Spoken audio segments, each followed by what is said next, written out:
یہ ویڈیو کیمروں کی موجودگی میں منت کر رہا ہوں، اپنی نسلوں کو فقط ایک بات بتائیے گا، صرف ایک بات جو اپنی نسلوں تک بتائیے گا، اپنے بچوں تک پہنچائیے گا، خدا سب کچھ برداشت کر لیتا ہے، خدا گھمنڈ برداشت نہیں کرتا۔ شیطان نے گھمنڈ ہی تو کیا تھا، 6500 سال کی عبادتیں ایک سیکنڈ میں سائڈ پہ چلی گئی۔ جناب لقمان نے اپنے بیٹے کو جو درس دیا تھا اپنی زندگی میں، اتنے بڑی شخصیت نے فرمایا صرف ایک کام یاد رکھنا،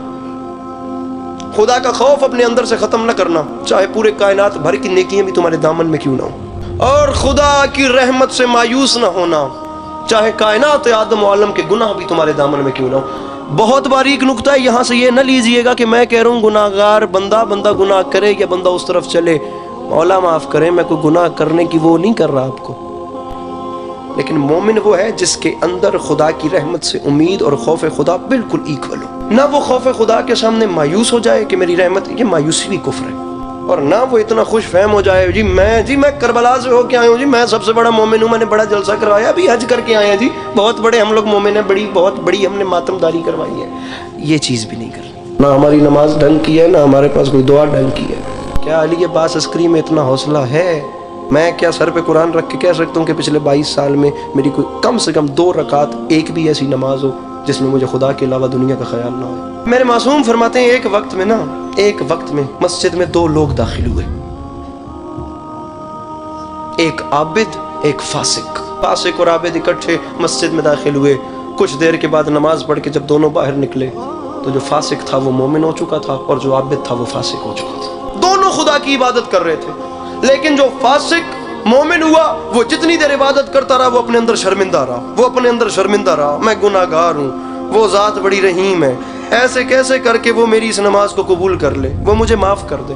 وہ اسی سوچ میں 1 سیکنڈ کے بیچ میں مومن ہو گیا، اور جو عابد گیا تھا وہ فاسق ہو گیا، اس کے اندر اس کی نمازوں کا گھمنڈی بڑا تھا کہ یہ دیکھ رہا ہے، یہ آج آیا ہے میں روز مسجد میں آتا ہوں، یہ آج آیا ہے اسے پتہ ہے میرے سر پہ محراب ہے، یہ آج آیا ہے لیکن اسے پتہ ہے میں بہت لمبی نمازیں پڑھتا ہوں۔ سامعین گرامی، وہ ذات کہیں بھی نہیں کہتی، میں تمام علماء کے سامنے ہاتھ باندھ کے کہوں گا ان ویڈیو کیمروں کی موجودگی میں ہو سکتا ہے میری مخالفت بھی ہو جائے، لیکن یہی فلسفہ استغفار ہے، وہ نہیں کہتی کہ ٹکرے مار کے استغفار یا توبہ توبہ توبہ بولو، وہ فرماتا ہے تو جتنا بھی گناہ گار ہے نا، میری بارگاہ میں آ کر ایک بار ایسے صدق کے دل سے صرف پشیمان بھی ہو جانا، میں تجھے معاف کر دوں گا۔ جناب حر نے کیا کیا تھا؟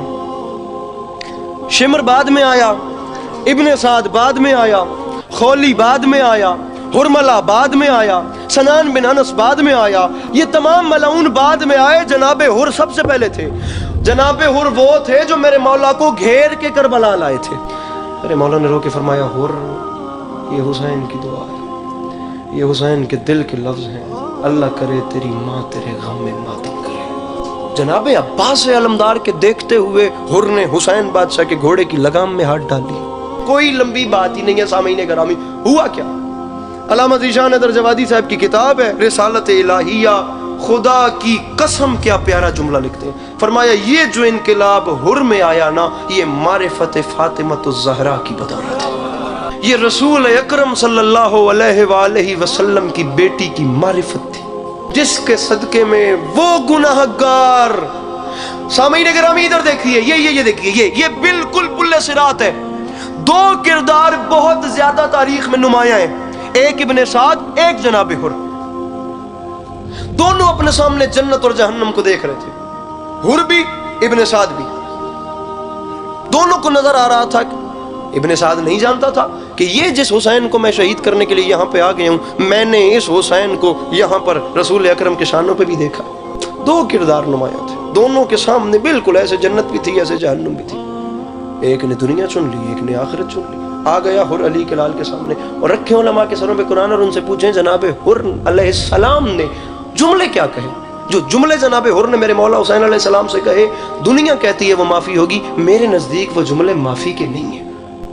آنکھوں پہ پٹی ہے۔ ایسے ہاتھ باندھ کے جناب حر نے فرمایا علی کا لال کیا میرے لیے بھی توبہ کا دروازہ کھلا ہوا ہے؟ علی کے لال نے آگے بڑھ کے اسے سینے سے لگا لیا۔